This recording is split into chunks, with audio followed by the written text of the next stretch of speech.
This is our first video doing a roll-up door spring change. First thing you do, lower the door. Have something that leaves the door up a little bit so you can access the two screws on each roller drum. You can see here the end spring is broken. That's the one we'll be replacing today. Use your 2 pipe wrenches to get one pipe wrench wedged really good against the door so you can take those screws off without that spring spinning on you. You got to make sure them pipe wrenches are in the correct direction, and that see how only one is wedged against the door. You get a lot of pressure and you get that real tight in there so that shaft cannot spin, and then you take all 6 of those screws out. Now before you go to the next step, look at the end of the spring that's broken and either take a picture or lay the spring down that you're using to make sure you got the right spring and that it's in the right orientation, because you can reverse the orientation when you put it back together, which will screw you up. Then you're going to take the 2 pipe wrenches and start loosening the pressure on that shaft. And it should take about 5 turns, complete rotations. So just work your way out slow with your pipe wrenches to loosen that pressure. Now we've gotten all the pressure off the springs, so the pipe wrenches can be removed. And we're going to start on this end.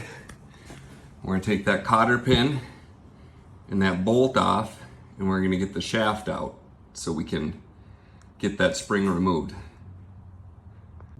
Okay, so now we got both bolts off for this spring, and that spring is loose. So what we're going to do is slide this shaft out of that end by pushing on that wing to get it to come loose so we can take the spring off the end of that shaft. So there was a set screw on the collar here to keep it from sliding one way or the other. So I took the set screw off of each end of this shaft, and see how it's pretty tight there? I'm gonna have to push it to the left in this case to get it to come off that collar on this end. You really got to hammer on that end to get this shaft to come out of that collar. You got to almost bend the wing a little bit out to get at it, and then this will come down. You set it on your ladder, pull your spring off, and you can put your new one on, and then you're just reassembling.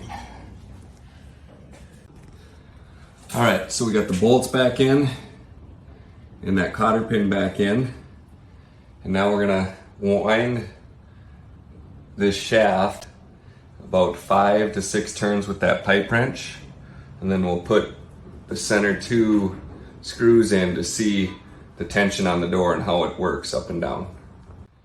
Once you got the tension correct, then you can put your 2 center screws back in. My door had shifted a little bit, so I just used a pry bar to move it over from this edge back to line up the holes.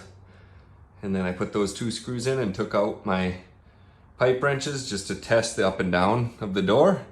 It seemed good, so I'm going to put the last 4 screws in and we should be all set.